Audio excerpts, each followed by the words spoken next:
கருவில் கலந்த துணையே, என் கனிவில் கலந்த அமுதே, என் கண்ணில் கலந்த ஒளியே, என் கருத்தில் கலந்த களிப்பே, என் உருவில் கலந்த அழகே, என் உயிரில் கலந்த உறவே, என் உணர்வில் கலந்த சுகமே, என்னுடைய ஒருமை பெருமானே. தெருவில் கலந்து விளையாடும் சிறியேன் தனக்கே மெஞ்ஞான சித்தியளித்து பெரும் கருணை தேவே. உலக திரள் எல்லாம் மருவி கலந்து வாழ்வதற்கு வாய்த்த தருணம் இதுவென்றே வாயே பறையாய் அறைகின்றேன், என் தாய் கருணை வளர்த்தாளே. வாயே பறையாய் அறைகின்றேன், என் தாய் கருணை வளர்த்தாளே. ஆத்மா வணக்கம் அன்பர்களே.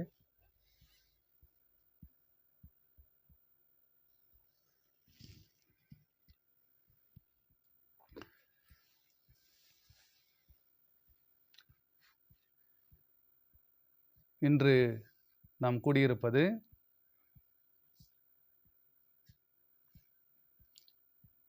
இந்த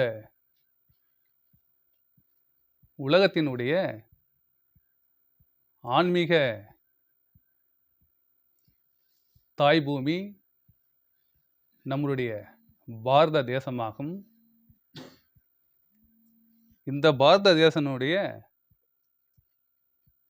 இதய பகுதி, தாய் பகுதி இந்த தமிழகமாகும். இந்த புண்ணிய பூமியில் வாழ்கின்ற மக்களுக்கு ஆன்மீகம் இதுவென்று தொன்று தொட்டு வந்த காலம் முதல்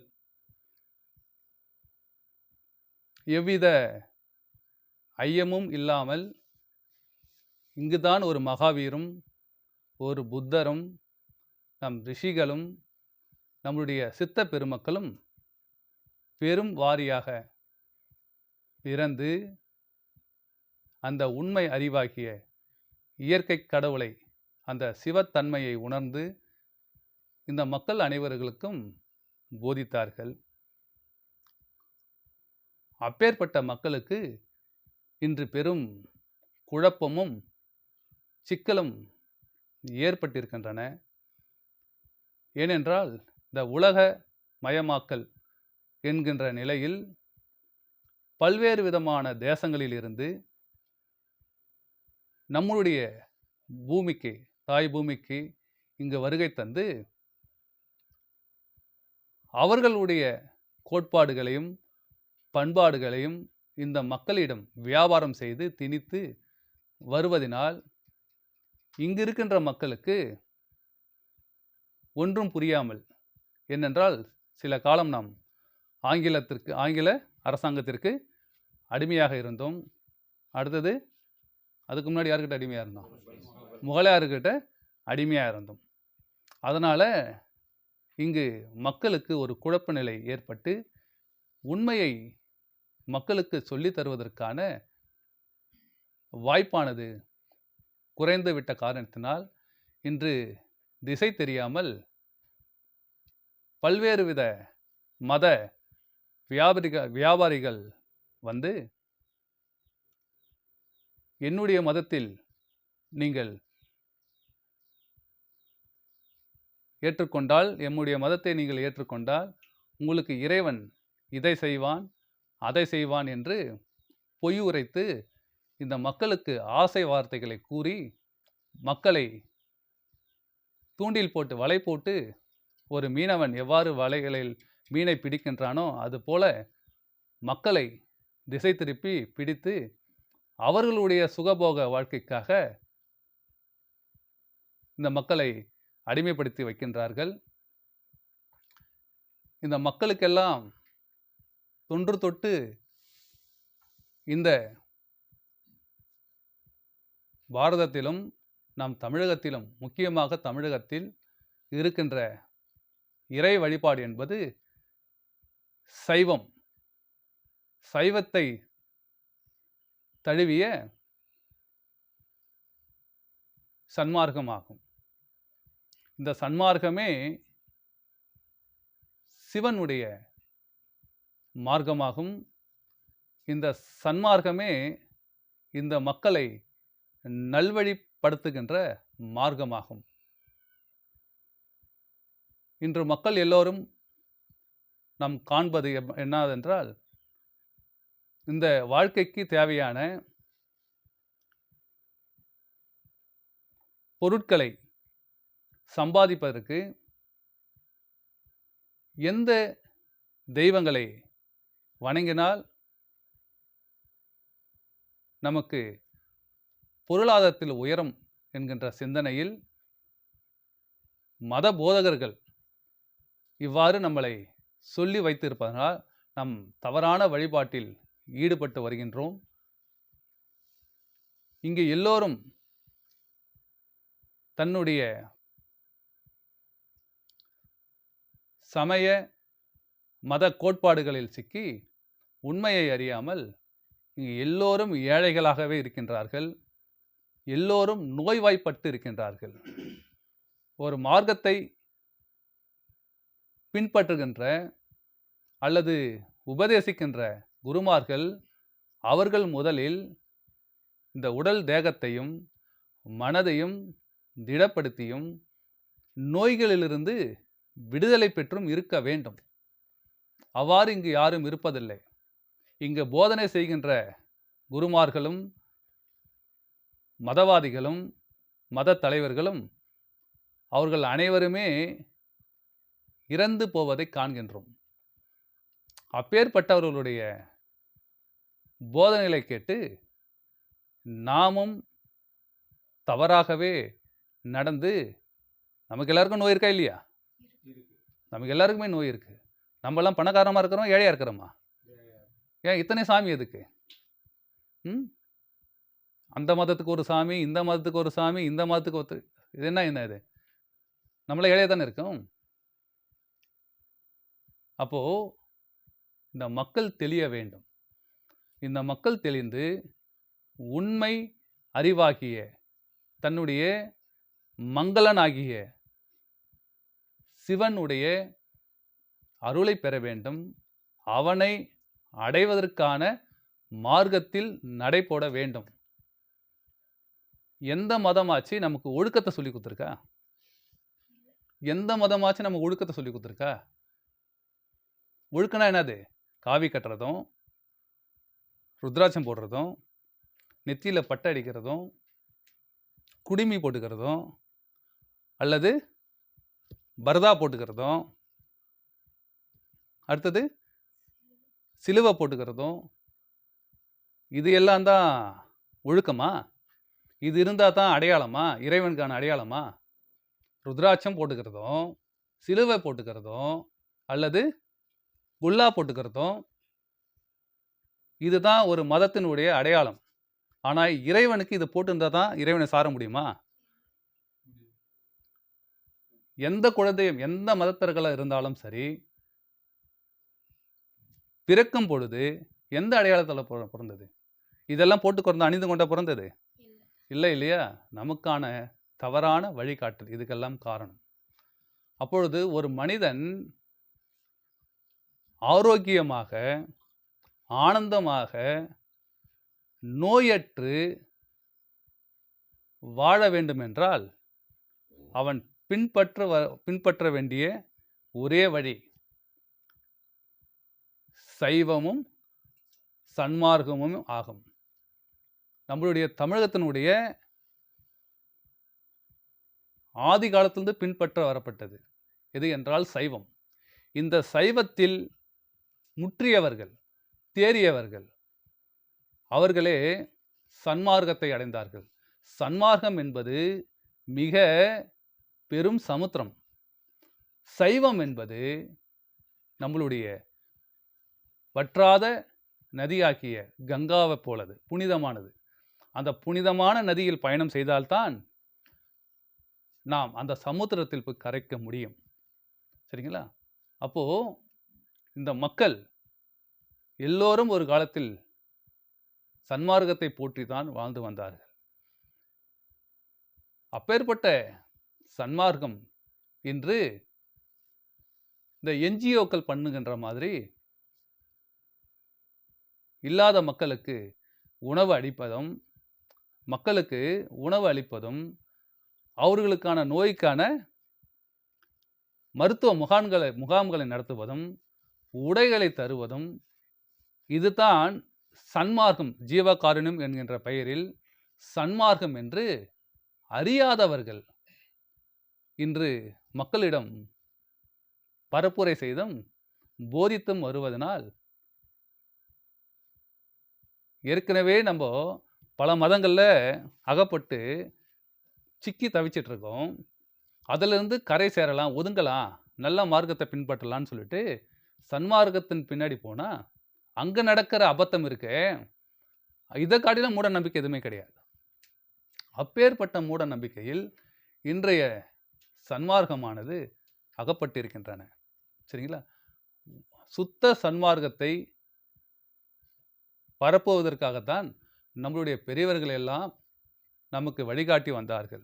அகசியர் முதல் திருமூலர் தான் நமக்கு இதுக்கான முழுமையான ஒரு கைடை கொடுத்தவர். திருமந்திரத்தில் மாணிக்கவாசக பெருமான், தாயுமானவ சுவாமிகள், வள்ளல் பெருமான் அவர்கள் அரும்பாடுபட்டு இந்த சன்மார்க்கத்தை அடைந்தார்கள். எப்படி அடைந்தார்கள்? மக்களுக்கு சோறு போட்டும், மருத்துவ முகாம்களை நடத்தியும், அது என்ஜிஓக்கள் செய்ததில்ல அந்த வேலையை. அங்கங்கே இருக்கின்ற இந்த கிறிஸ்தவருடைய என்ஜிஓவும் மற்ற என்ஜிஓக்கள்லாம் இந்த சோசியலிசம் பேசுகிறவன் சோசியல் என்ஜிஓக்கள்லாம் அதை தானே பண்ணுது. அப்போ அவங்கள சன்மார்க்கியா? இல்லை இல்லையா?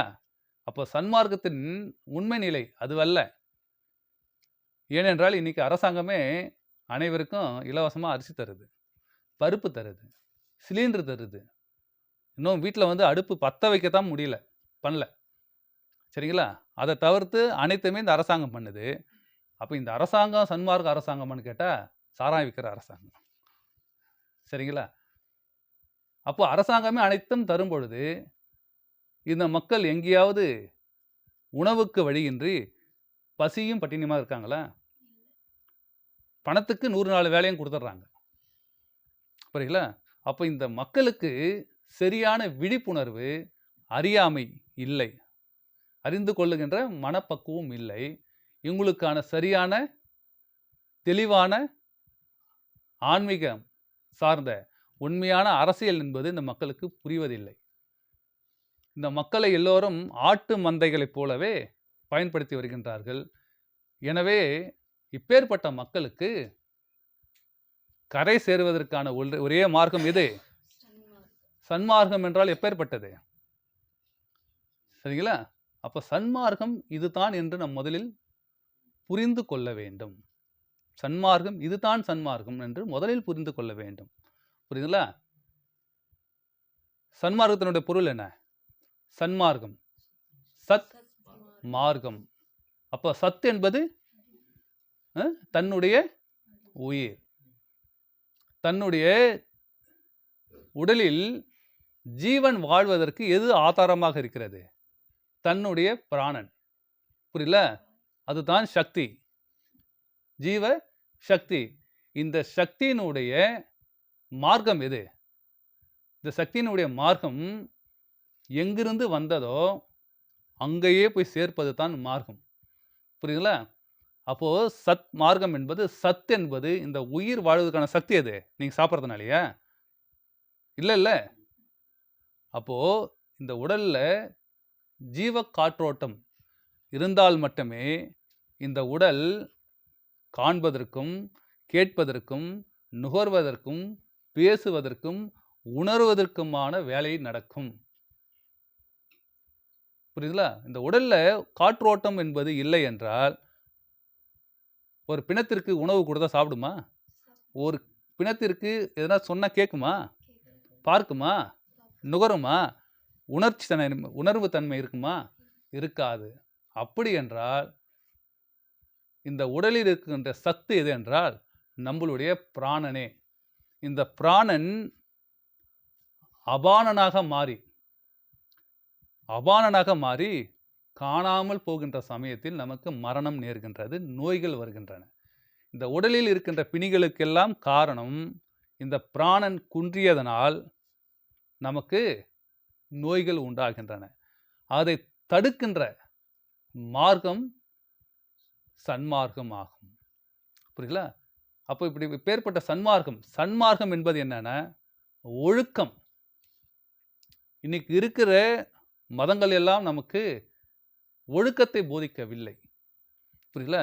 எல்லா விதத்திலையும் நேர்மையும் ஒழுக்கம் மட்டுமே இறைவனுடைய தரிசனத்தையும் அருளையும் பெறுவதற்கு தகுதி உடையதாக இருக்கும். எல்லா மதங்களும் என்னுடைய கடவுளை நீங்கள் கும்பிட்டால் உனக்கு அது கிடைக்கும், இது கிடைக்கும் என்று பொய்யுரைத்து வருகின்ற சமயத்தில் சன்மார்க்கம் ஒன்றே. சன்மார்க்கத்தை பின்பற்றுகின்றவர்கள், உண்மையை அறிந்து பின்பற்றுகின்றவர்களுக்கு இந்த சன்மார்க்கம் இது கிடைக்கும், அது கிடைக்கும் என்று சொல்லவில்லை. இறைவுடைய அருள் கிடைக்கும் என்று மட்டும் சொல்லி வருகிறது. புரியுதுங்களா?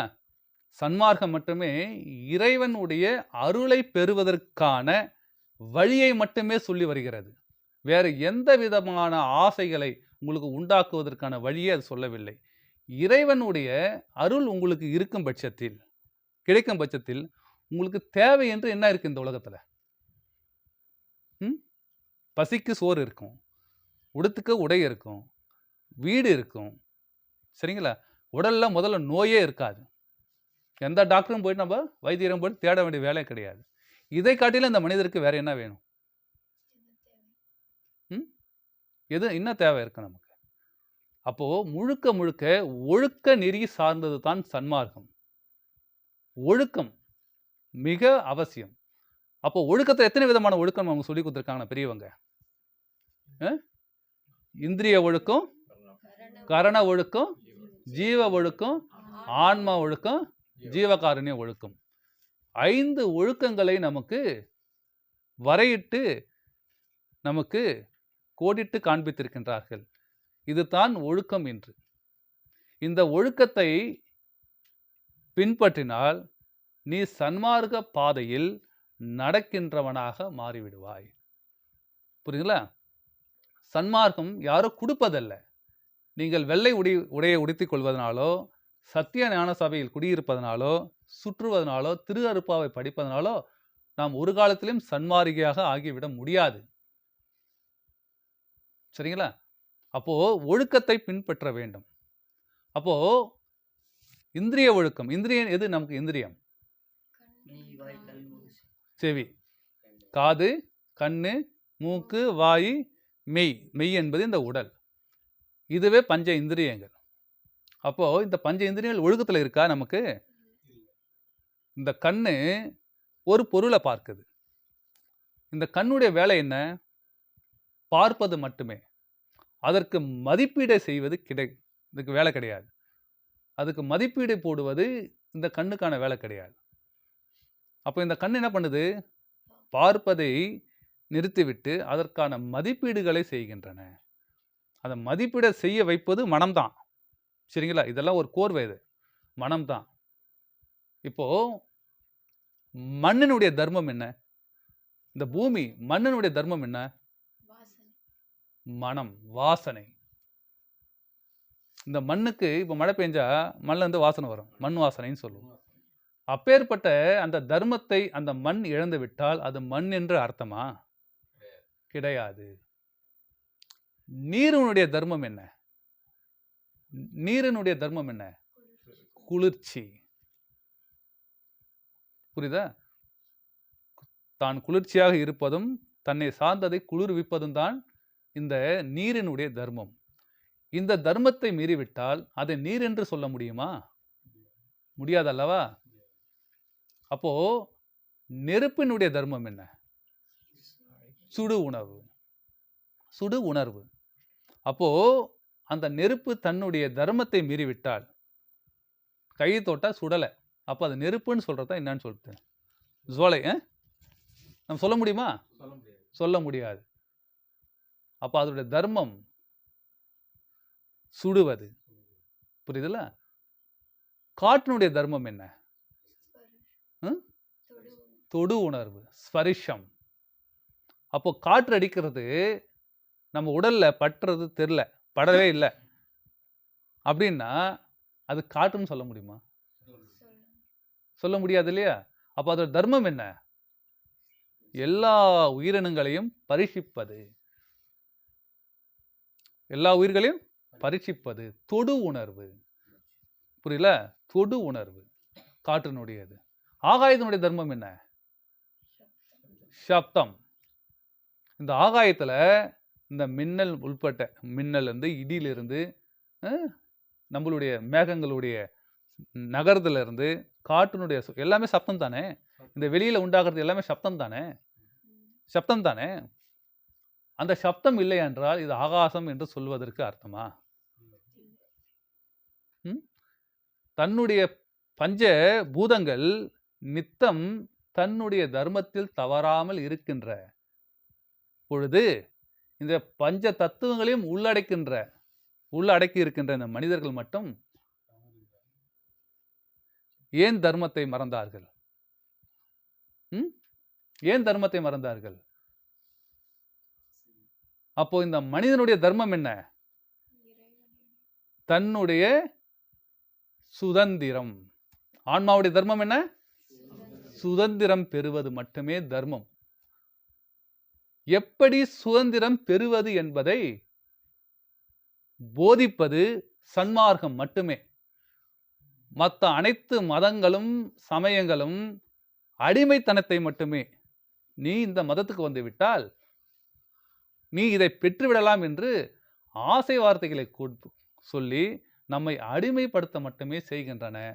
சன்மார்க்கம் மட்டுமே விடுதலைக்கான வழியை சொல்கின்றன. ஆன்மாவுடைய அறிவு என்னது? சுதந்திரம். புரியுங்களா? அப்போ இந்த கண்ணு சுதந்திரமா பாக்குதா? பாக்குது. அதெல்லாம் அடைநிலை பாக்குது. இப்ப நெருப்பு எரியுது. எதுக்கு எரியுது? நெருப்பு சுடர் விட்டு ஜோலையா எரியுது. எதுக்கு எரியுது? அது என்ன உங்ககிட்ட இருந்து வாங்கிக்கிறது எரியுதா? இவன் வெள்ளையா இருக்கிறான், இவன் கருப்பா இருக்கிறான், இல்ல இந்த ரூம் எனக்கு பிடிக்கலன்னு பிரகாசத்தை காமிக்குதா? அதோட வேலை பிரகாசிப்பது. அது இயல்பு. உன் கண்ணு பார்க்கணும். உன்னுடைய கண்ணு பார்க்கணும். அதுக்கு மதிப்பீடு போடலாமா? உன்னுடைய காது கேட்கணும். அதுக்கு மதிப்பீடு போடலாமா? அவன் என்ன சொல்றான், இவன் என்ன சொல்றான், மதிப்பீடு போடலாமா? உன் மூக்கு நுகரணும். இந்த வாசனை எனக்கு பிடிச்சிருக்கு, அந்த வாசனைக்குன்னு சொல்லலாமா? வாய் பேசணும். தீயினால் சுட்ட புண் உள்ளாரும் ஆறாதே, நாவினால் சுட்ட வடு. இந்த நாக்குக்கு ஏன் அவ்வளவு பெரிய விவேகானந்தம் நம்ம பெரியவங்க எழுதி வச்சுட்டு போயிருக்காங்க? சுதந்திரம் சொல்லிட்டு எது எப்படி வேணாலும் பேசலாம். இந்த உடல் என்பது, இந்த மெய் என்பது பரிட்சம் தானே, பரீட்சை உணர்வு தானே. அப்படி பரீட்சை உணர்வு பெற்றிருக்கா? இல்லையே. இதையெல்லாம் போதிக்காத துர்மார்க்கங்கள் நமக்கு எதற்கு? புரியுதுல? துர்மார்க்கங்கள் நமக்கு எதற்கு? சுதந்திரம் பெறுவதற்கே படிக்க வேண்டும். அதுவே சாகா கல்வி என்று சொல்லப்படுகிறது. அப்போ நமக்கு இந்திரிய அறிவு, புரியல? இந்திரிய அறிவு நமக்கு வர வேண்டும். அந்த அறிவை பெறுவதற்கு ஒழுக்கம் மிக அவசியம். அந்த அறிவை பெறுவதற்கு ஒழுக்கம் மிக அவசியம். ஒழுக்கம் இருந்தால் மட்டுமே அறிவை பெற முடியும். ஒழுக்கம் இல்லாத எந்த ஒரு செயலும் ஞானத்தை அடைய முடியாது. புரியுதா? அறிவு என்பது ஞானம். புரியல? அப்போ கரணம் என்று சொல்லப்படுகின்ற மனம், கரணம் என்று சொல்லப்படுகின்ற மனம் சுதந்திரமா இருக்கா? அது சுதந்திரமா தான் இருக்கு. நாம ஒரு இடத்துல இப்ப என்ன பண்றோம்? நம்மளுடைய இந்திரியங்கள்ல வரக்கூடிய இந்த மூக்கினுடைய துவாரங்களில் செல்லக்கூடிய சுவாசத்தை தொட்டு உணரு அப்படின்னு சொன்னா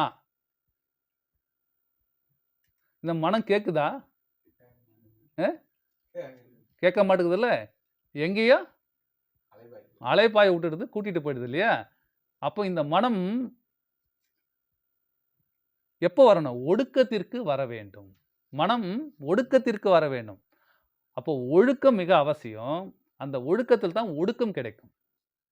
ஒடுக்கம் தான் ஒடுக்கத்தை கொடுக்கும். ஒடுக்கம்னா என்னது? அமைதி, சஞ்சார சமாதி என்று சொல்லப்படுகின்ற ஒடுக்கத்தை கொடுக்கும். அந்த ஒடுக்கம் வந்தவர்களுக்கு அறிவானது புலப்படும். சிற்றறிவு இல்ல, பேரறிவு, இறை அறிவானது கிடைக்கப்பெறும். புரியுதுங்களா? அப்ப இந்த மனதை நாம கையாள தெரிந்து கொள்ள வேண்டும். சரிங்களா? இப்ப ஜீவன் இருக்கு. நம்மளுடைய சுவாசம், நம்மளுடைய உயிர் காற்றாகிய ஜீவன், அது விருப்பு வெறுப்பிலிருந்து விடுதலை பெற்று சுதந்திரமா சஞ்சரிக்குதா உடம்புல? இல்லையே. அப்ப அதுவும் அடிமைத்தனத்துல இருக்கு. அப்ப ஜீவன் நமக்கு என்னன்னு தெரியாது ஃபர்ஸ்ட்டு. ஆன்மானா ஏதோ கற்பனையில வெள்ளை துணியை போட்டுக்கிட்டு ஒரு பூதா மாதிரி உட்காந்துட்டு இருக்கணும், நம்மள கற்பனையை பயமுறுத்தி வச்சிருக்காங்க. புரியுதுங்களா? அப்போ நமக்கெல்லாம் எதை சொல்லித்தர வேண்டும்? சாகாத கல்வியை சொல்லித்தர வேண்டும். சாகாத கல்வி எதை சார்ந்தது? சத் விசாரத்தை சார்ந்தது. சத் விசாரத்தை சார்ந்தது. சத் விசாரம் என்பது என்ன? சத்துனா என்னது?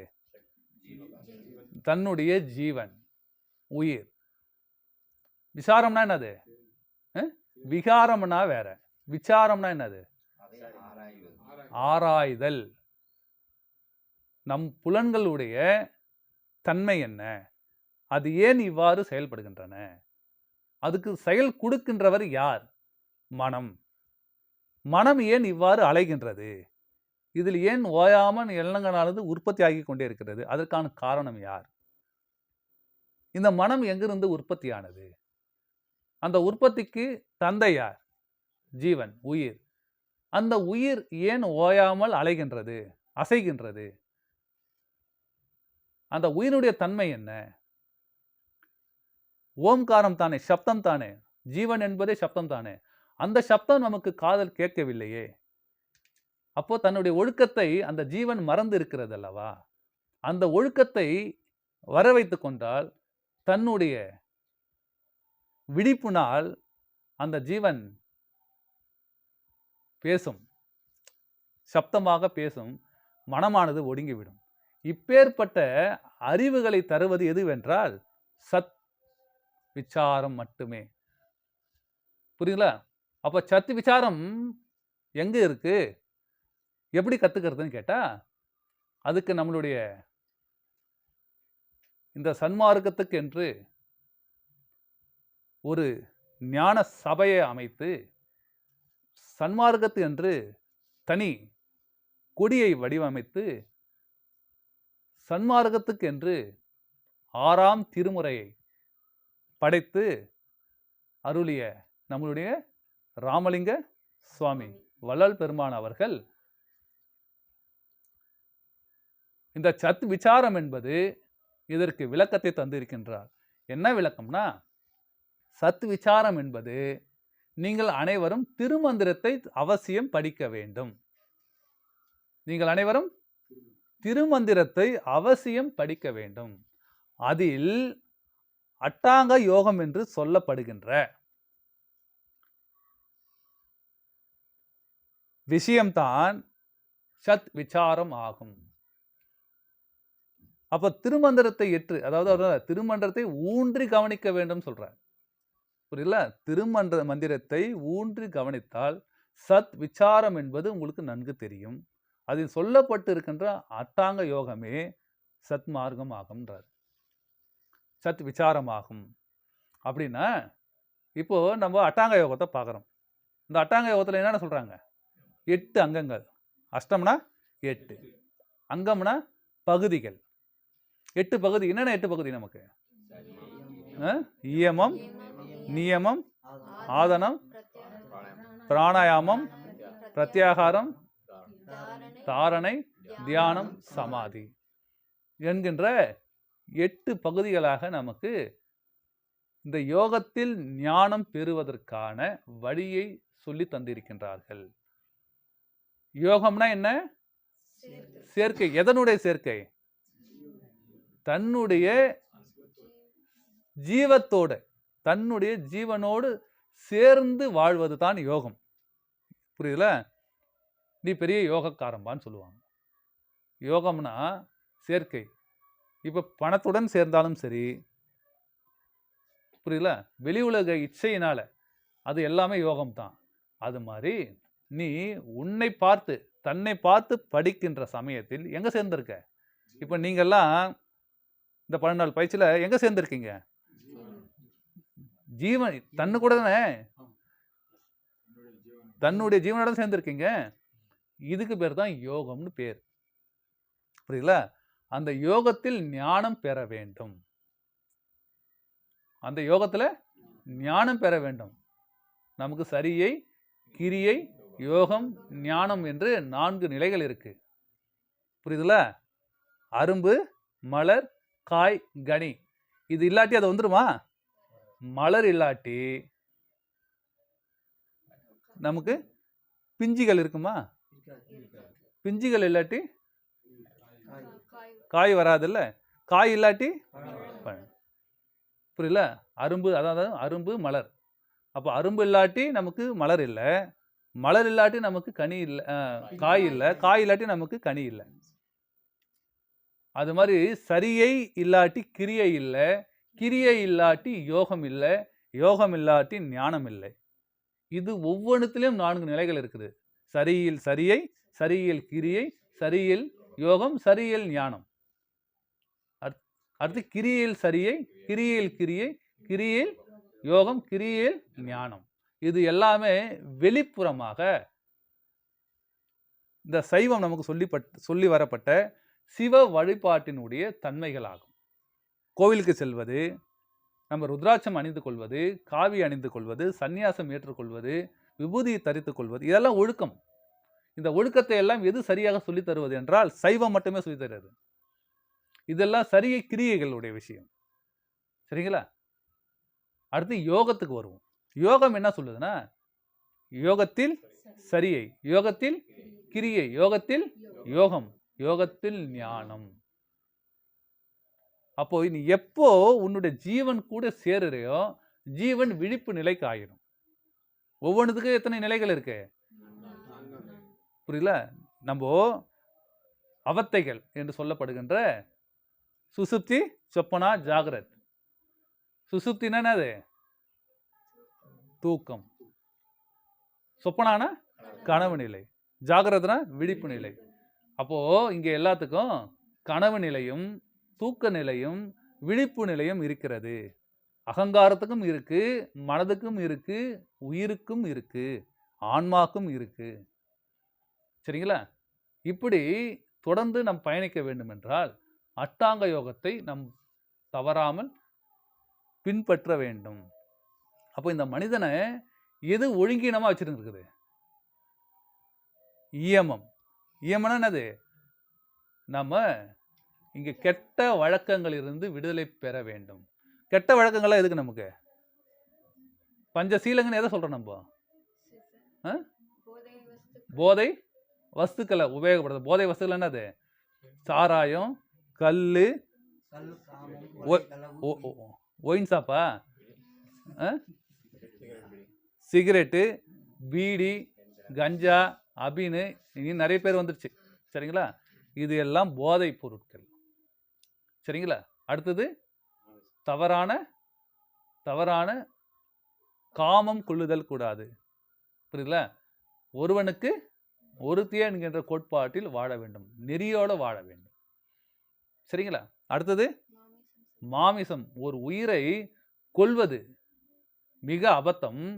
அந்த கொன்ற உயிரை தின்பது அதை விட மோசம். நம்ம ஊர்ல ஒன்று சொல்லுவாங்க, கொன்றால் பாவம், தின்றால் போச்சு.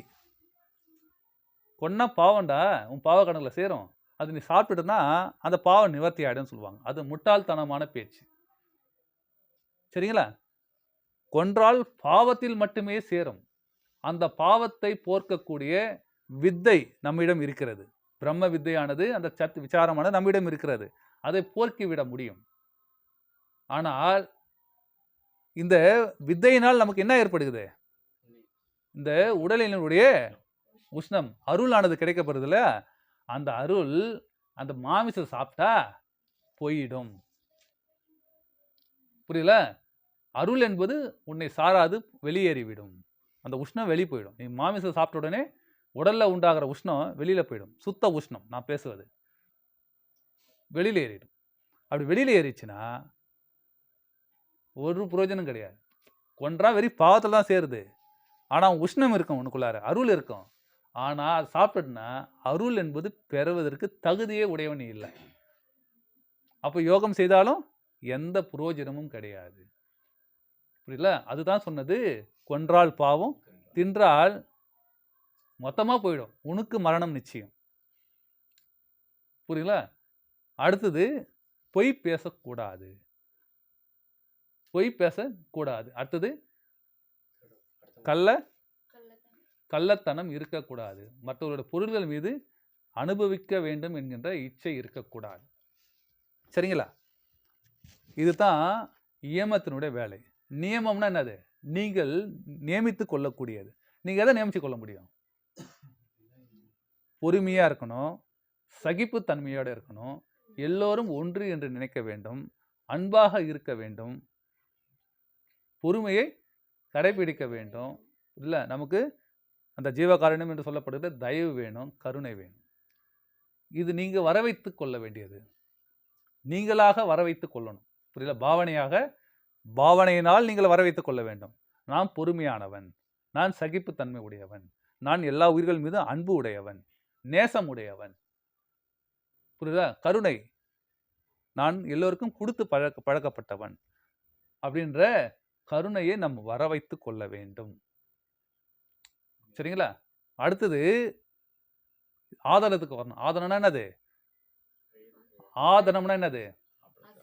தன்னுடைய அசையக்கூடிய பிராணன். பிராணன், அபானன் பேர் அதுக்கு. தன்னுடைய ஜீவன் எப்பொழுது அதுக்கு சலனம் உண்டாகின்றதோ அப்பொழுது அது மனமாக பரிணாமிக்கின்றன.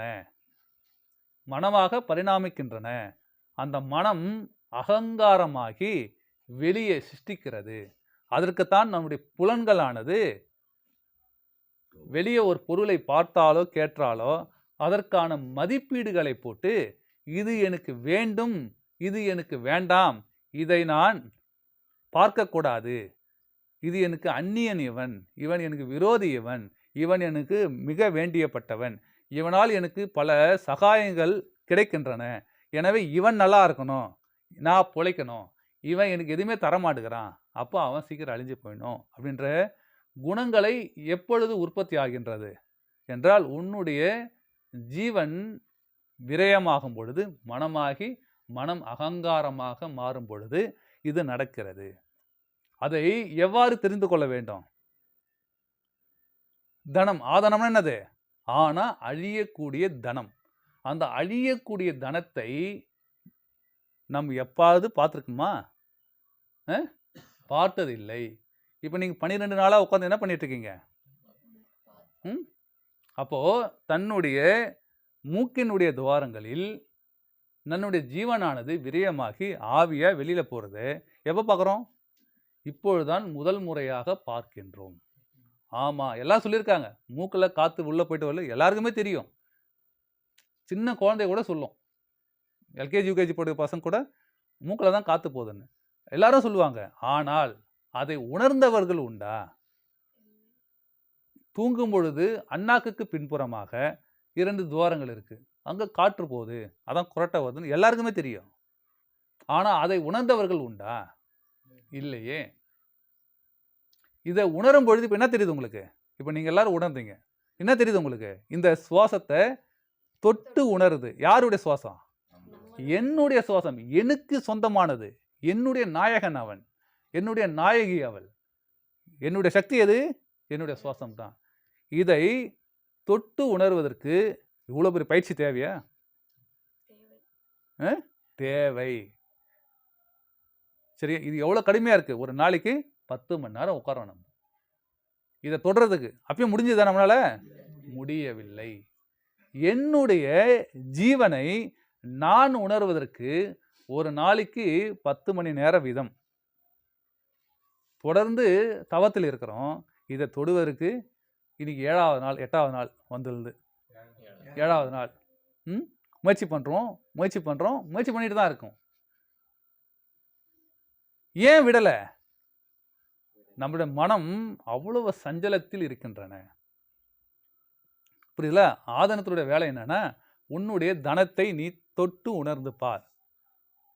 அப்போ மனதினுடைய சேஷ்டைகள் என்னவென்று உனக்கு தெரியும். அப்போ மனதுடைய சேஷ்டைகள் என்ன?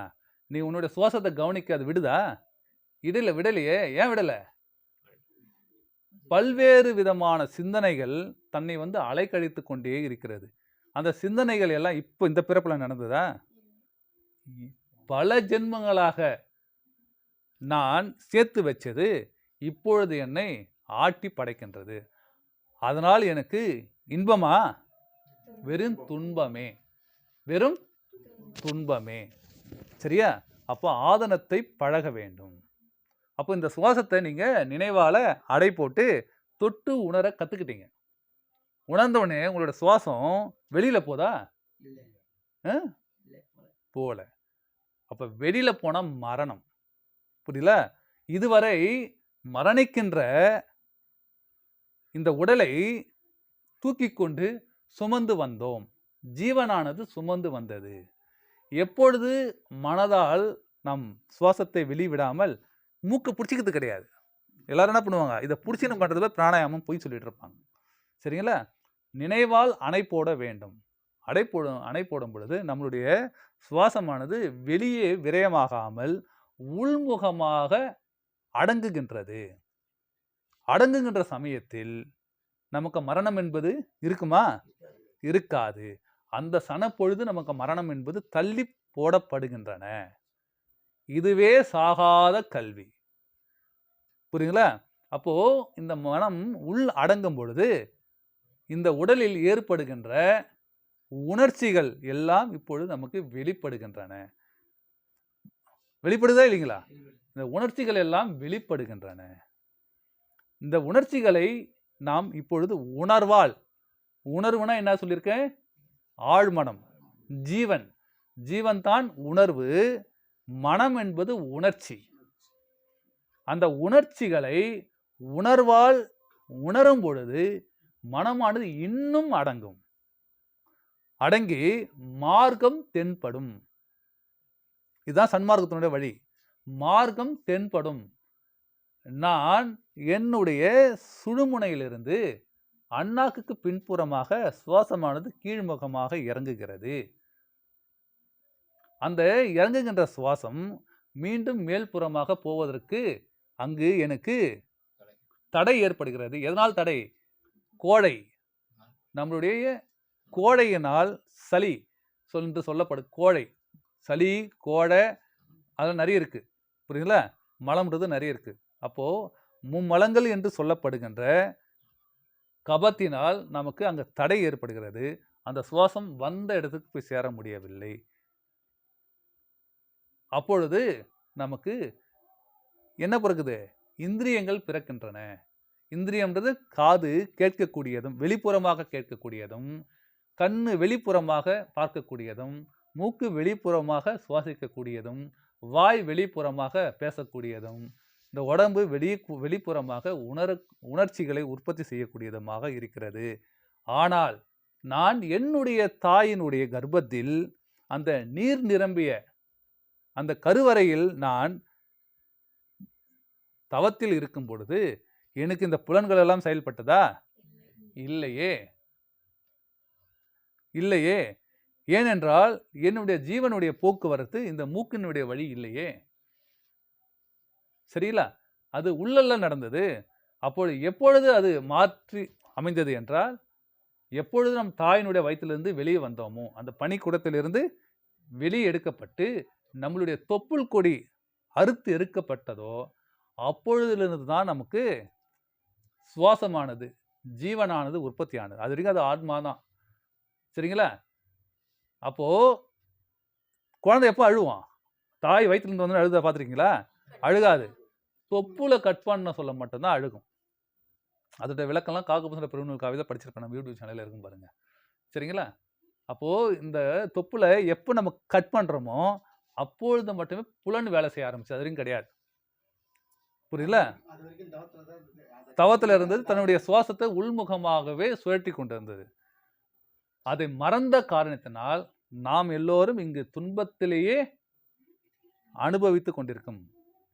துக்கத்தையே நமக்கு பரிசாக தந்து கொண்டிருக்கிறது இந்த மனம். அழுகையில் பிறந்து அழுகையிலே முடிகின்றது. அப்ப நம்ம எல்லோரும் சாகின்ற இந்த பிணமாகிய இந்த உடலை தூக்கிக் கொண்டு சுமந்து வருகின்றோம். புரியுங்களா? இதுக்கு தேவையானதெல்லாம் நம்ம செஞ்சுட்டு வரோம். அப்போ உடல் நாற்றம் அடிக்குமா அடிக்காதா? அப்ப இந்த உடல்ல குளிக்கலாம் 4 நாளைக்கு நாற்று அடிக்கதா அடிக்காதா? இந்த உடலுக்கு நமக்கு எல்லாம் சோப்பு, பர்ஃப்யூம் வந்து எல்லாம் தேவைப்படுது. ஏன்னா இதுவும் அழியக்கூடிய பிணம். இப்ப அழியுதுன்னு பார்த்தீங்களா இல்லையா நீங்க?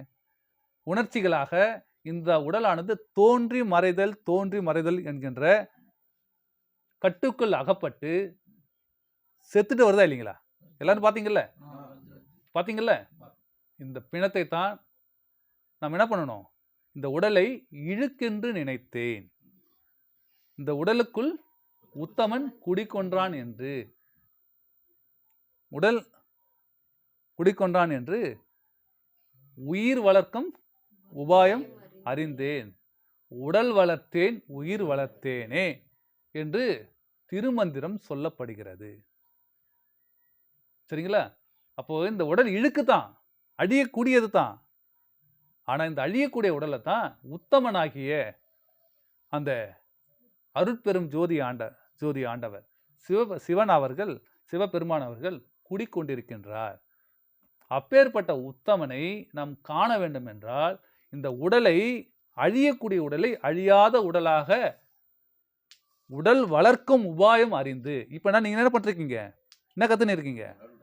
உடல் வளர்க்கும் உபாயத்தை கத்துக்கொண்டீர்கள். உடல் வளர்க்கும் உபாயத்தை அறிந்து உடலை வளர்க்கணும், உயிரை நீட்டி வளர்க்கணும். உயிரை அழியாம பாதுகாத்தீங்கன்னா நிச்சயம் இந்த உடலுக்குள்ளே அந்த உத்தமனை நீங்கள் தரிசிக்கலாம். அந்த வழி எது சொல்லுது? சன்மார்க்கம் ஒன்றே சொல்லப்படுகிறது.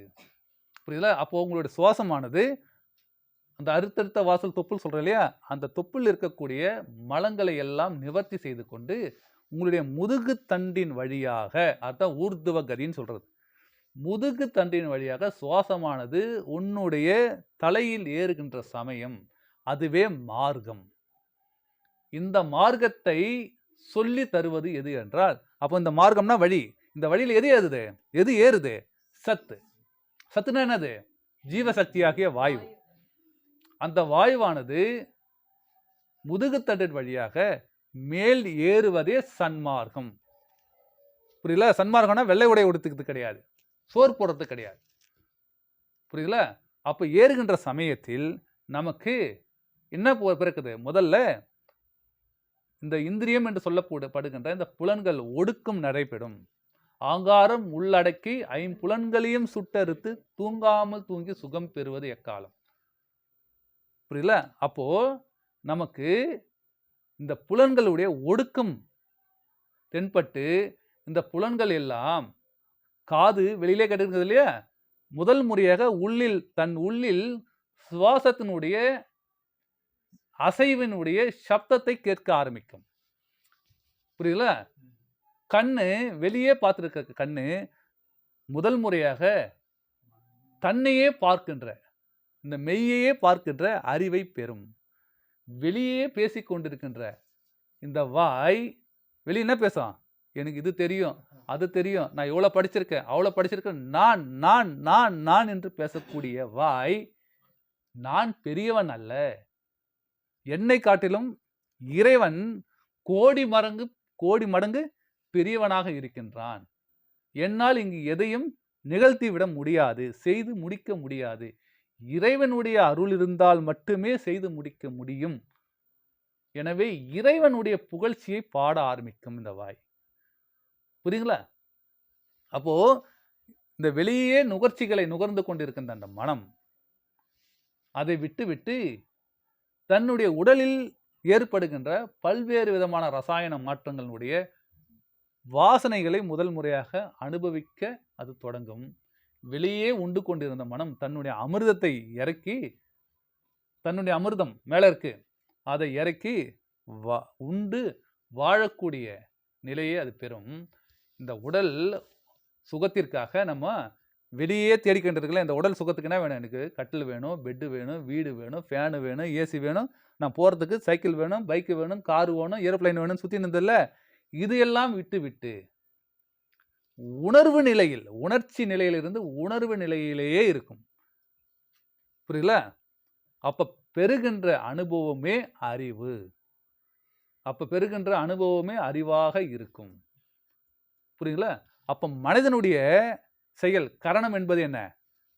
மனம். மனம் எவ்வாறுபட்டதாக இருக்குது இந்த உடம்புல? விருப்பு வெறுப்பு கூடியதாக உள்ளது. மனம்னா என்னது? காம, குரோத, லோப, மோக, மத, மாச்சாரிய, தம்பம், அசூயை என்கின்ற 8 குணங்களை உற்பத்தி செய்து கொண்டிருக்கிறது. அப்போ ஆதனம் என்ன சொல்லுது திருமூலர்? இந்த மனம் 8 குணங்களோடு இருக்குப்பா. இந்த மனம் ஒரு நாளைக்கு 108 விதமான சிந்தனைகளை உற்பத்தி பண்ணுது. ஒரு மனிதனுக்கு 108 விதமான சிந்தனைகளை உற்பத்தி பண்ணுது. ஒவ்வொரு சிந்தனையும் 108 முறை வந்து போகுது. அப்படின்னா அப்போ ஒரு நாளைக்கு மனிதன் எவ்வளோ? 11,000 சில்லற, 10லேருந்து 11,000 சில்லற எண்ணங்களினுடைய பிடியில் அகப்பட்டு கொண்டிருக்கின்றான். அதை பார்த்தாயா? அப்போ எப்பொழுது இறைவனுடைய நாமத்தை நீ உச்சரிப்பதற்கும், இறைவனுடைய பேச்சை, சப்தத்தை கேட்பதற்கும் நீ தகுதி உடையவனாக இருப்பாய். புரியுங்களா? அப்போ இதை நம்ம பார்த்தோமா, அடுத்து நமக்கு பிராணாயாமம் சித்திக்கும். வெளியே போய்கின்ற பிராணன், அழியக்கூடிய பிராணன், அழியாத பிராணன் பேர் என்னது? யாமம். யாமம்னா உள்ளுக்குள்ளேயே சுழல வைப்பது. தன்னுடைய பிராணன் உள்ளுக்குள்ளேயே சுழற்சியில் ஈடுபடும். புரியுங்களா? அப்பதான் மார்க்கத்தை அதை தேடும். சரிங்களா? அப்பேற்பட்ட நிலையில் வாடும். அப்போ இந்த மனதனுடைய செயல், அப்போ அந்த மனதிற்கு நமக்கு என்ன வரும்? ஒழுக்கம் வரும். மனதனுடைய ஒழுக்கம்னது எண்ணங்கள் பின் சுழலாமல் நான் உயிர்ப்பித்து வாழக்கூடிய, எனக்கு உயிர் தந்த இருக்கக்கூடிய யாரும் வந்திருக்காங்க, எனக்கு உயிர் தந்த அருளிய, பரவாயில்ல உட்காருங்க, நீங்க மோகன் தான், எனக்கு உயிர் தந்து இருந்தது யாரு? மனதுக்கு ஜீவன் தானே. அந்த ஜீவனை அறிந்து கொண்டு தன்னுடைய வினைகளாகிய எண்ணங்களை எல்லாம் வெளியேற்றி தன்னைத்தானே சுத்தமாக்கி கொண்டு பிரகாசித்து கொண்டிருக்கும் மணிப்பூரகமாக. மனம் என்பது மணிப்பூரகம். புரியல? பிரகாசித்து கொண்டிருக்கும். சரிங்களா? அடுத்து ஜீவனுடைய நோயாகிய அந்த மரண, பிறப்பு, இறப்பு என்கின்ற சுழற்சியிலிருந்து இந்த ஜீவனானது விடுதலை பெற்று அது சத்துவ, ரஜோ, தமோ குணங்களிலிருந்து மாறுபட்டு சத்துவ குணமாக தன்னுக்குள் பிரகாசிக்கும். புரியுதுங்களா? அப்போ இது எல்லாத்துக்கும் ஒழுக்கம் வேணும், ஒடுக்கம் வேணும், அறிவு வேணும். இந்திரியனுக்கு ஒடுக்கம் வேண்டும். இந்திரியம் என்று சொல்லப்படுகின்ற அந்த புலன்களுக்கு என்ன ஃபர்ஸ்ட் வரணும்? சொல்லுங்க. எல்லாமே நானே சொல்லிட்டேன் அப்படின்னீங்களா? இந்த இந்திரியத்துக்கு என்ன வேணும்? ஃபர்ஸ்ட் ஒழுக்கம் வேணும். அடுத்தது ஒடுக்கம் வரும். ஒடுக்கம்னா என்னன்னா, வெளியே பார்த்துருக்கின்ற இந்த புலன்கள் ஸ்தம்பிச்சு நிற்கும். இப்போ தூக்கத்தில் எப்படி போகிறோம், நல்லா நமக்கு தூக்கம் வருதுன்னா, இப்போ நம்ம பிடிச்ச படமோ நம்ம பிடிச்ச கதையை யாரும் பேசிட்டு இருக்காங்க, சரிங்களா? அப்போ இந்த புலன்கள் அதுலயே தூக்கம் வந்துச்சுன்னு வச்சுங்க, அதுல இருக்குமா? கண்ணு பார்க்குமா? காது கேட்குமா? இல்லை உனக்கு பிடிச்சிருவங்களோட நீ படுத்துட்டு இருக்கிற, மனைவியை கூட காதலியை கூட படுத்துட்டு இருக்கிற, அப்போ அது ஸ்பரிசம் வேணும் தானே உனக்கு. இப்போ உனக்கு தூக்கம் வந்துடுச்சு, அப்போ பிடிச்சிட்டு படுத்துருப்பியா? அப்போ அந்த உடம்பு விட்டுருதில்ல. அப்பேற்பட்ட நிலைக்கு பேர் தான் ஒடுக்கம், சமாதி நிலை, சஞ்சார சமாதின்னு பேர். அந்த நிலை நீ விழிப்போட இருக்கும்போது வரணும், புரியல? அப்போ இப்படி தூங்கி அப்படி எழுந்துக்கணும். நம்ம இப்படி வெளிப்புறமா எழுந்துக்கிறோம், தூங்கி என்ன பண்றோம், வெளிப்புறமா எழுந்துக்கிறோம், புரியல? அப்போ உள்முகமாக எழுந்துக்க பழகணும், அதான் விழிப்பு நிலை. அப்பொழுது நமக்கு அறிவானது புலப்படுகின்றது. அதுதான் சுசுப்தி சொப்பனா ஜாகிரத். நம்ம போய் படுக்க போறோம், புரியல? இப்போ நம்ம புலன்களை வச்சு சுவாசத்தை உணர ஆரம்பிக்கிறோம், கனவுகளா வருது, நமக்கு கனவுகளா வருது. எண்ணம் பல்வேறு விதமான எண்ணங்களை உற்பத்தி பண்ணுது. உற்பத்தி பண்ணி முடிச்ச உடனே சோர்ந்து போயிடுது. சோர்ந்த உடனே நம்ம தூக்கம் வந்துடுதா இல்லையா? தூக்கம் வந்துடுது. தூக்கம் வந்த உடனே விழிப்பாயிரும். என்ன விழிப்பாகுது? ஏய், நாம உட்காந்துக்கிறது இப்போ தவம் பண்ணுறது எதுக்காக? தன்னுடைய உயிரை பார்க்கறதுக்காக, தொட்டு உணர்வதற்காக. ஆனால் மனம் என்ன பண்ணுச்சு? எண்ணங்கள் பின்னாடி போச்சு, இப்போ தூங்குது. தூக்கத்தில் இருந்து மீண்டும் சுவாசத்தை உணர ஆரம்பிக்கும். அதுதான் விழிப்பு நிலை, புரியல? அந்த விழிப்பு நிலைக்கு எல்லாமே வரணும். அப்போ இந்த விழிப்பு நிலைக்கு வராம எது நம்மளை தடுக்குது? எது நம்மளை தடுக்குது? ராக துவேஷம். இந்த 5 ஒழுக்கமும் நமக்கு அகப்படாமல் இருப்பதற்கு காரணம் ராக துவேஷம், விருப்பு வெறுப்பு தான் நம்மை அலைக்கழிக்க வைக்கின்றன. இந்த விருப்பு வெறுப்பு எங்கிருந்து உற்பத்தி ஆகுது? இப்போ நேற்று வித்தியில தீட்சையில பார்த்தீங்கல்ல, எங்கிருந்து உற்பத்தி ஆகுது? தன்னுடைய உடலில் ஏற்படுகின்ற உணர்ச்சிகளிலிருந்து ஏற்படுகின்றன. இந்த உணர்ச்சிகள் தான் தனக்கு எண்ணமாக பரிணாமிக்கின்றன. பரிணாம வளர்ச்சி. ஃபஸ்ட்டு உணர்ச்சி, அந்த உணர்ச்சி எண்ணமாக ஏற்படுகின்றன. அந்த எண்ணம் உருவமாக இங்கு 2 கால்லையோ 4 கால்லையோ இல்லை ஜடமாவோ ஜடம் இல்லாமல் சுற்றின்னு இருக்குது. இதெல்லாம் வெறும் எண்ணங்கள், புரியுதுங்களா? இது எனக்கு வேண்டும், இது வேண்டாம் என்கின்ற சிந்தனை எது தருது? இந்த விருப்பு வெறுப்பாகிய ராக துவேஷம், புரியல? இந்த ராக துவேஷத்தை யார் ஒருவன் கலைத்து மனதை தூய்மையாக்கி கொள்கின்றானோ அவனுக்கே சன்மார்க்கம் என்பது புலப்படும், புரியல? இப்போ என் உடல்ல நேற்று நைட்டு சொன்ன கதை தான். என் உடல்ல ஒரு அரிப்பு தோன்றுறது, ஒரு அரிப்பு தோன்றுறது. என்ன பண்றோம்? நம்ம சொரியணும்னு தோணுது, நாம உட்காந்து சொரியிறோம். சொரிஞ்சா நமக்கு நல்ல சுகமா இருக்கு, சரிங்களா? மீண்டும் கொஞ்ச நேரத்தில் சொரிஞ்ச உடனே போயிடுச்சு, அது மீண்டும் கொஞ்ச நேரத்தில் மீண்டும் எழுந்துக்கும். மீண்டும் என்ன பண்ணுது? கையை போயிட்டு சொரியுது. சொரிஞ்சா இன்னும் நல்லா இருக்கு, சுகமா இருக்குது. அதுபோல் 1க்கு 4 முறை நம்ம சொரியிறோம். சொரின்னு மனம் சொல்லுது, இந்த புலன் போயிட்டு சொரியுது, புரியல? சொரிஞ்ச உடனே மனம் தான் சொல்லுது சொரின்னு. உடனே மனதுக்கு யாரு சேவகன், வேலைக்காரன் யாரு? புலன்கள் தான். இந்த புலன் போயிட்டு இந்த கை போயிட்டு சொரியுது. சொரிஞ்ச உடனே அந்த இடத்துல கை நகம்பட்டு கீறலோ ஏதோ கீறல் ஏற்பட்டது. கீறல் ஏற்பட்ட உடனே அங்கு நமக்கு நீர் கசிவோ ரத்த கசிவோ ஏற்படும். அப்போ ஏற்பட சுகமா இருக்குமா நமக்கு? என்னது?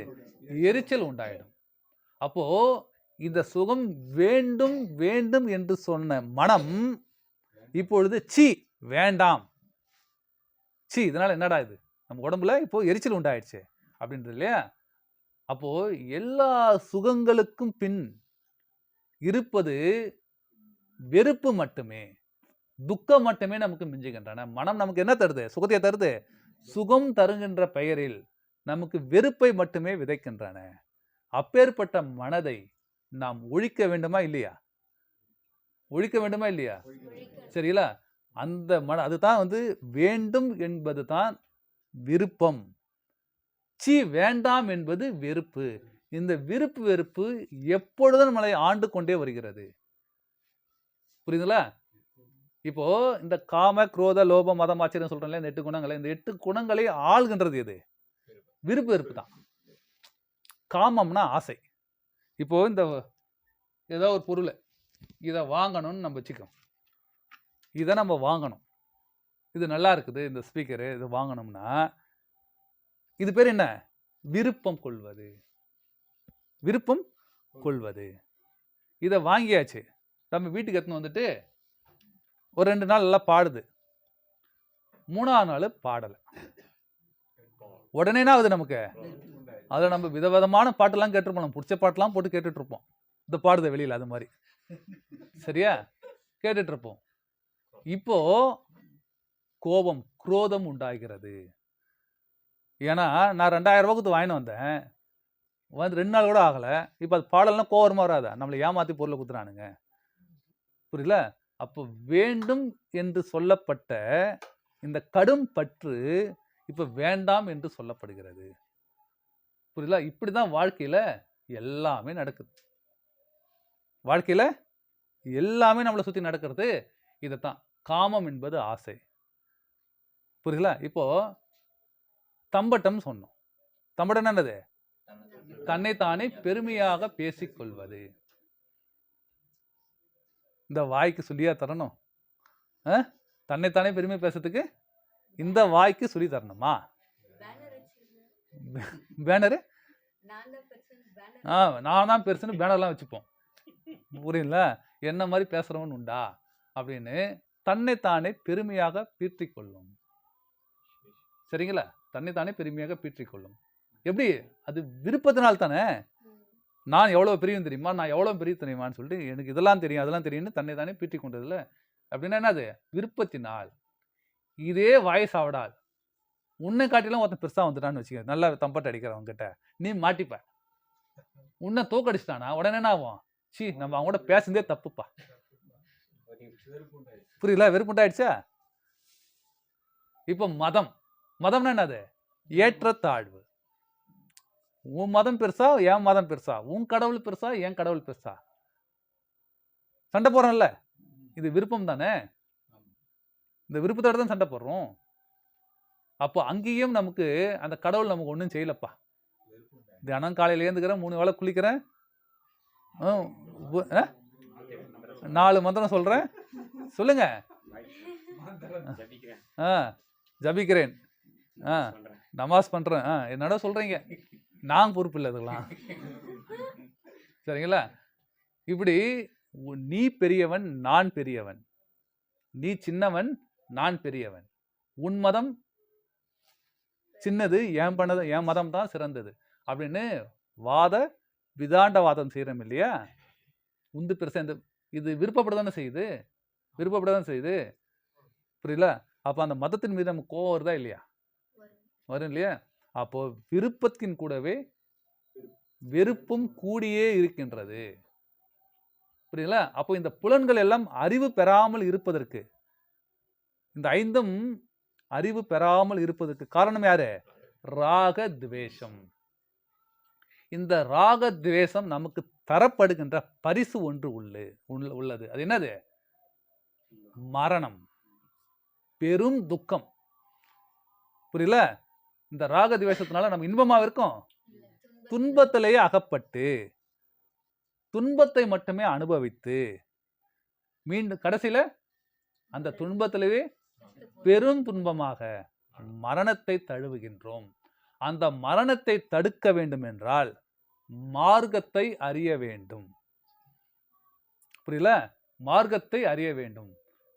புனரபி ஜனனம், புனரபி மரணம், மீண்டும் பிறப்பு. சரிங்களா? இதுதான் நமக்கு பரிசா தந்துட்டு இருக்கு. இந்த மனிதர்கள் இப்பேற்பட்ட கல்வியை விட்டுவிட்டு ஏதோ அற்புதமான ஒரு கல்வி இந்த உலகத்தில் இருப்பதாக நினைத்து எல்கேஜிக்கு கியூல நின்று 1 லட்ச ரூபாய் ஃபீஸை கட்டி 1 லட்ச ரூபாய் ஃபீஸை கட்டி தான் பிள்ளைய இதுவாக்கணும் அதுவாக்கணும்னு கற்பனையில் வாழ்ந்து இதே விருப்பு வெறுப்பில் அகப்பட்டு மாண்டு போகின்றார்கள். இதையெல்லாம் விட்டுவிட்டு எவன் ஒருவன் தன்னைத்தானே பார்த்து படிப்பதற்கு சாகா கல்வியை நாடுகின்றானோ அவனுக்கு சத் விசாரமானது அகப்படும். புரியல?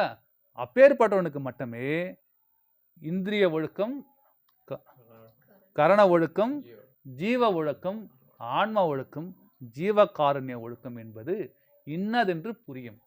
இதிலிருந்து விடுதலை பெற்று அவன் தனித்திருப்பான், விழித்திருப்பான், பசித்திருப்பான். ஜீவகாருண்யத்தை பற்றி நாம் கடைசி நாள் பேசலாம். அது பெரிய தனி சாப்டர் இருக்குது. சரிங்களா? அப்போ மார்க்கத்தை அறிய வேண்டும். புரியுதுங்களா? இந்த மார்க்கத்தை அறிந்தால் நமக்கு என்ன கிடைக்கும்? இந்த விருப்பு வெறுப்பை சமநிலையோடு பார்த்து உணரக்கூடிய நிலை பெற்றவனுக்கு என்ன கிடைக்கும்? சுதந்திரமானது கிடைக்கும். இப்ப சுதந்திரம் இன்மை தானே?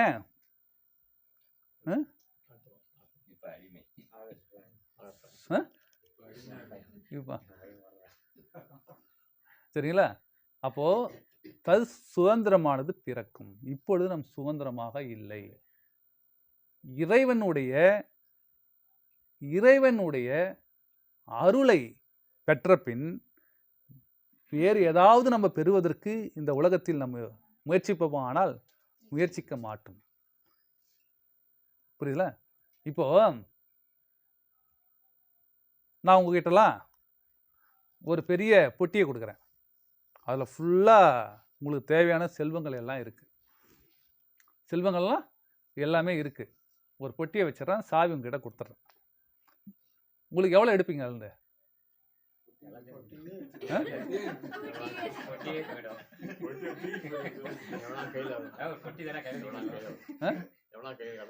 எவ்வளோ கையில் கிடைக்குதோ அவ்வளோ எடுத்துப்போம். ஒருத்தர் பொட்டியே தூக்கிட்டு போயிடுவாருங்க.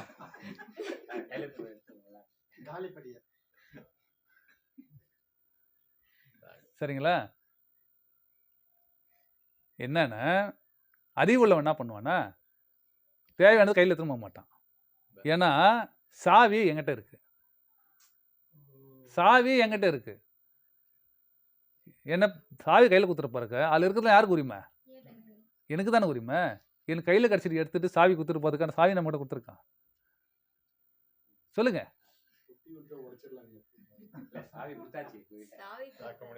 சாவியே உங்கள்கிட்ட இருக்க சொல்ல நீ எதுக்குங்க? சரிங்களா? அப்பேற்பட்ட செல்வம் சாவியானது இந்த சன்மார்க்கம் உங்களிடம் தந்திருக்கின்றன. இறைவுடைய அருளை பெறுவதற்கு, ஏற்றுக்கொள்வதற்கு இவ்வளவுதான் அருளை பெறணும் என்ன கணக்கு இருக்கா? இந்த ஜெகத் தாய், லோக மாதா, வாழைத்தாய் என்று சொல்லப்படுகின்ற அவளுடைய அருள் பார்வை உங்கள் மீது பட்டுவிட்டால் அந்த மகாலட்சுமி, அந்த பூதேவி, ஸ்ரீதேவி, மூதேவியா, இவர்கள் அனைவருடைய அருளும் உங்களுக்கு கிடைத்து விட்டால் எது நமக்கு தேவை? நமக்கு நீ நினைக்கும் பொழுது அனைத்தும் கிடைக்கும் இல்லவா? முதல்ல இந்த மனம் நினைக்காதே. எவ்வளவு அமைதியா வாழும் இந்த மனம். தன்னை அறிந்த மனம். தன்னை அறிய தனக்கு ஒரு கேடு இல்லை. தன்னை அறியாமல் தானே கெடுகின்றான். தன்னை அறியும் அறிவை அறிந்த பின் தன்னையே அர்ச்சிக்கவே இருந்தானே. தன்னை அறியாமல் இந்த மனுஷன் எப்படி கெட்டு போறான்? தன்னை அறியறதே கிடையாது. நான் யாருன்றதே தெரியாது. நான் என்ன இன்னாருக்கு பிறந்தேன், ராணி அம்மாவுக்கும் சிவலிங்க கவுண்டருக்கும் பிறந்துட்டேன், எங்களெல்லாம் இம்மா சுத்து கிடக்குது, இதுதான் தன்னை அறியுன்னு நினச்சிருக்கிறேன். எங்கள் அப்பாவுடைய பேர் புகழ நான் வாழ்றது, இதுவா புகழ்ச்சி? நான்றது இதெல்லாம் நானுடைய செயல். தன்னை அறிய, தன்னை நான் யார், எப்பேற்பட்டவன், எங்கிருந்து வந்தேன், இந்த புலன் எங்கிருந்து பிறந்தது, இந்த புலன் மனதிலிருந்து பிறந்தது, மனம் ஜீவனிலிருந்து பிறந்தது, ஜீவன் ஆன்மாவிலிருந்து பிறந்தது, அந்த ஆன்மாவது அருண்பெரும் ஜோதி ஆண்டவருடைய அருணினால் பெறப்பட்டது. இங்கு இருப்பது அனைத்தும் ஒன்றே என்ற உண்மையை அறிந்தவன் எதுக்காக ஆசைப்படுவானா? இறைவனே நம்ம கூட இருக்கிறான போடா. சரிங்களா? இந்த இறைவுடைய அருளை பெறுவது மட்டுமே இந்த சன்மார்க்கத்தினுடைய நோக்கமாக இருக்க வேண்டுமே தவிர பொருள் இச்சையின் மீது கிடையாது. இதெல்லாம் யோகம் பழகினா எப்படி பண்ணுவாங்க? யோகம் பழகினா சித்துக்கள் கிடைக்கும். இந்த அஷ்டமா சித்துக்கள் கிடைக்கும். சித்துக்கள்னு என்னன்னு தெரியாது எல்லாருக்கும். அந்த சித்துக்கள் என்பது படிநிலைகள். நம்ம மேல் மேல் நிலைக்கு போகிறதுக்கான படிகள் அது. அது மேலே தான் நம்ம ஏறிட்டு போகணும். அதை விட்டு அதை வச்சு நீ சித்தாடல் பண்ணனா உனக்கு மரணமானது நிச்சயம். இப்படில எல்லா மார்க்கங்களும் தப்பான சொல்லிட்டு இருக்கு. சன்மார்க்கம் ஒன்றே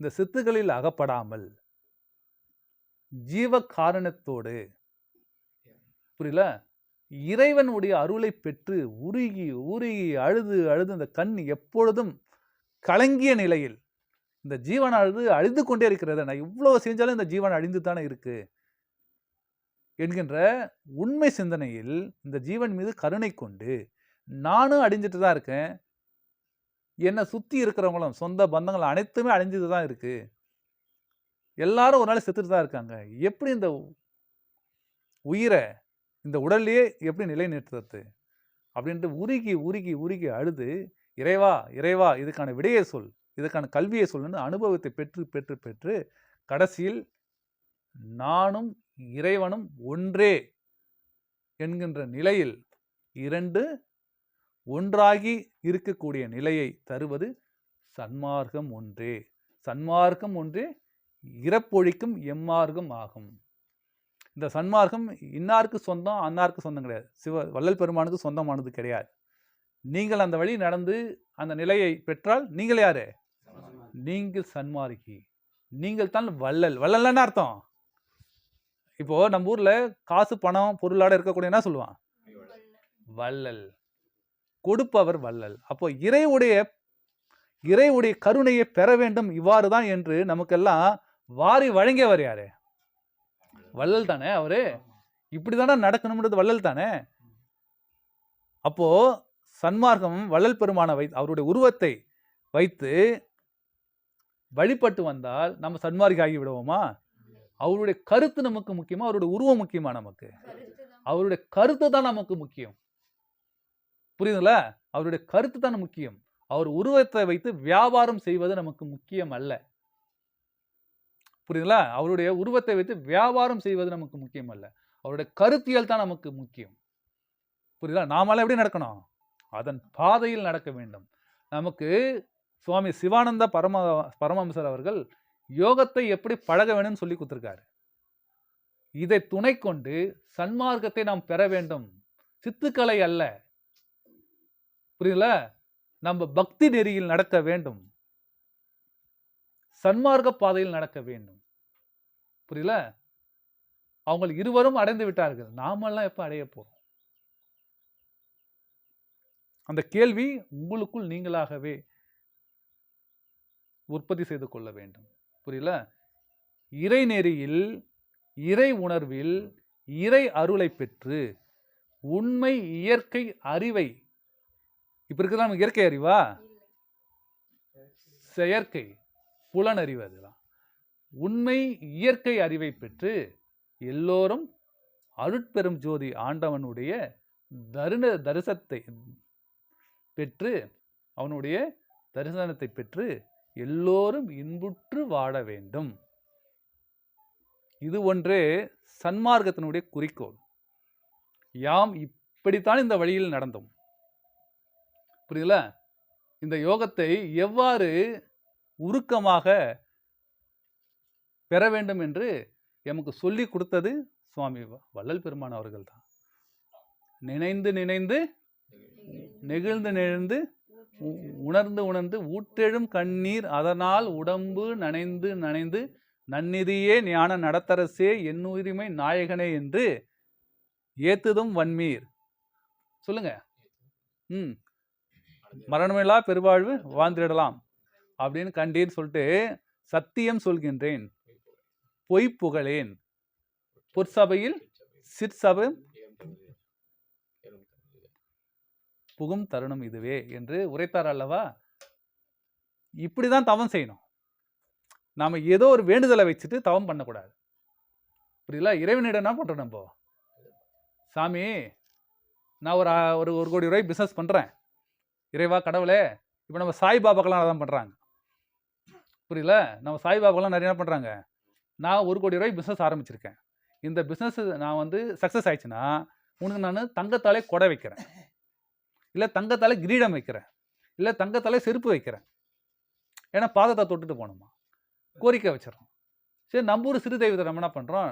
இப்போ நம்ம ஏழைப்பட்டவங்க நம்ம ஊரில் சிறு தெய்வம் தான் நம்ம வழிபாடு இருக்கோம். ஏதோ தெருவில் இருக்கிற பிள்ளையாரோ இல்லை முனீஸ்வரனோ பெரியாண்டவர் ஏதோ ஒன்று நம்ம என்ன பண்ணுறோம்? சாமி, நான் பரீட்சை எழுத போகிறேன், எனக்கு 10வது பரிசில் எனக்கு 100க்கு 99 மார்க்காச்சும் வாங்கி கொடுத்துரு, உனக்கு 5 ரூபாய்க்கு கற்பூரம் ஏற்றிட்டு போகிறேன் பார். பண்ணுறோமா இல்லையா? நம்ம அப்பாலாம் தான் சொல்லி கொடுத்துருக்காங்க. ஆன்மீகம்னு சொல்லியிருக்காங்க. டேய், போக சொல்ல சாமிக்கு 5 ரூபாய்க்கு கற்பூரம் ஏற்றிட்டு போ, நல்லா படி போகிறோம். அப்போ வேண்டுதலை முன்னாடி வச்சிடறோம். நம்ம வேண்டுதலை முன்னாடி வச்சுட்டு அப்போ இறைவனை நான் அடையணும்னா எப்படி செய்ய முடியும்?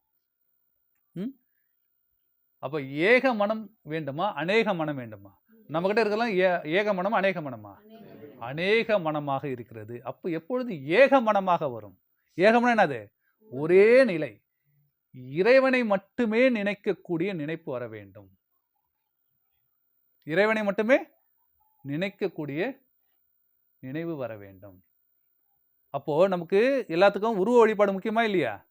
உருவ வழிபாடு என்பது முக்கியம். எந்த உருவம்? நம்ம கோவிலே குளத்துல வச்சிருக்கிறதா? கோவிலாவது எதடா, குளங்களாவது எதடா? கோவிலும் உனக்குள்ளே, குளங்களும் உமக்குள்ளே. நட்டக்கல்லை தெய்வம் என்று 4 புஷ்பம் சாற்றியே சுற்றி வந்து முணுமுணுக்கும் மந்திரங்கள் ஏதடா? நட்டக்கல்லு பேசுமோ நாதன் உள் இருக்கையில், சுட்ட சட்டி சட்டுவம் கரிச்சுவை அறியுமோ? இதெல்லாம் சரிய கிரிய மார்க்கம். புரியல? அப்போ அந்த கோவிலை சுத்தி வரல, அந்த சிலையை சுத்தி வரல, அதை விட்டுரு, அந்த உருவத்தை விட்டுரு. எது உருவம்? உன் உடம்பு தான். அந்த சுட்ட சட்டின்னு எது? அந்த அந்த குழம்பு உண்டாக்கன, நீ வைக்கிற குழம்போ ரசத்தையும் உண்டாக்கன சட்டி எது? நீ தானே. அந்த ரசத்தை உணவு அறிஞ்சிருக்கிய நீ, அது ருசி அறிஞ்சிருக்கிய, அந்த சட்டி அறியுமா? அறியலையே. அப்பேற்பட்ட நீ அதை உற்பத்தி பண்ண, நீ அந்த அந்த சிலையை இப்படி வரணும்னு உற்பத்தி பண்ணது யாரு? நீ தானே. அப்போ நீ எப்போ உன்னை பார்த்து படிக்க போற? பார்த்து படிச்சுனா எல்லாமே நீன்றதை உண்மையை அறிஞ்சிடுவ. எல்லாமே உண்மைன்றதை நீ அறிஞ்சிடுவ. அறிஞ்ச பிறகு உனக்கு வேண்டுதல் வேண்டாமை என்கின்ற நிலை இருக்காது. புரியல? வேண்டுதல் வேண்டாமை என்கின்ற நிலை இருக்காது.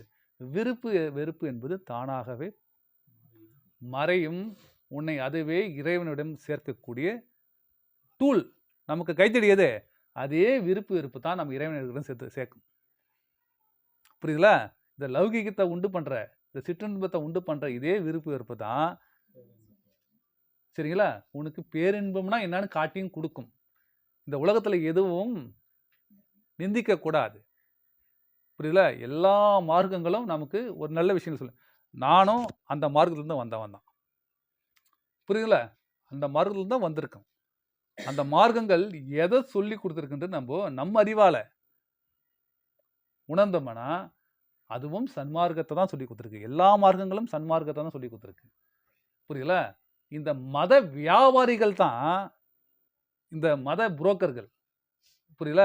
இவனுக்கு தான் நமக்கு தவறா சொல்லி கொடுத்துட்டு வராங்க. மதங்கள் தவறு கிடையாது. புரியல? ஏன்னா அந்த மதங்களுடைய தலைவர் யாரா இருப்பாரு? நபிகள் நாயகமோ, ஜீசஸோ, புத்தரோ. நமக்கு இந்து மதத்துக்கு தான் ஆளே கிடையாது. பல சித்தர்கள் இருக்காங்க, நமக்கு ரிஷிகள் இருக்காங்கல்ல, முனிவர்கள் இருக்காங்கல்ல, சரிங்களா? கோடான கணக்கே கிடையாது. அப்பேற்பட்ட புண்ணிய பூமி பாரத பூமி. எப்படி விட அப்பேற்பட்ட புண்ணிய பூமி. புரியல? அந்த நிலை நாம் எல்லாம் பெறணுமா இல்லையா? புரியல? இப்படி பெறறதுக்கு நம்ம எல்லாம் எந்த பாதையில் நடக்கணும்? சன்மார்க்க பாதையில் நடக்க வேண்டும். மார்க்கத்தை அறிய வேண்டும். புரியல? அப்ப சன்மார்க்கம் சுத்த சன்மார்க்கம். யார் ஒருவர் ஒழுக்கங்களை மட்டும் கடைபிடிக்கின்றாரோ அவர் சன்மார்க்கி. புரியல? யார் அதில் கிரியைகளை செய்கின்றாரோ, யோகத்தில் சரியை. அதை பின்பற்றுவது. நான் வெள்ளை உடை உடுத்திக் கொள்வது, விபூதி அடித்துக் கொள்வது, காலையில் எழுந்து இதெல்லாம் பண்ணிட்டு வர்றது பேர் என்னது? சரியில வரும். யோகத்தில் சரியை. கிரியைனா என்னது? செயல்ல தன்னை சுத்தப்படுத்தி கொள்ளுகின்ற செயலில் யார் ஈடுபடுகின்றாரோ, மன தூய்மையை யார் ஒருவன் சேர்கின்றாரோ, புரியல, அவரு அது கிரியையாகும். யோகம்னா என்னது? மனம் ஒடுக்கம். மனம் ஒடுக்கம்னா யோகம். மனம் விழிப்படைஞ்சிச்சுன்னா என்னது? ஞானம். புரியல? அப்பதான் ஞானம். இப்பேற்பட்ட ஞானத்தை பெற்று இன்புற்று வாழ வேண்டும். சரிங்களா? மகிழ்ச்சி. பெருவுரை முடித்துக் கொள்கலாம். அடுத்தது என்னது? இதெல்லாம் பெறாம நம்மளை தடுப்பது எது என்ற கேள்வி நமக்கு வரணும். சரிங்களா? நமக்கு நல்ல குரு கிடைச்சிருக்காரு, நல்ல சீடர்கள் கிடைச்சிருக்காங்க. ஆனால் நம்ம ஏன் அடைய முடியல? இந்த மனிதர்கள் எப்பேற்பட்ட மனிதர்களாக வாழ்கின்றார்கள் அப்படின்ற கேள்வி பதிலுக்கு நாளை பார்ப்போம். எல்லா உயிர்களும் இன்புற்று வாழ்க, தன்னை அறிந்து இன்புற்று வாழ்க, இன்புற்று வாழ்க. அருட்பெரும் ஜோதி, அருட்பெரும் ஜோதி, தனிப்பெரும் கருணை, அருட்பெரும் ஜோதி. திருச்சிற்றம்பலம்.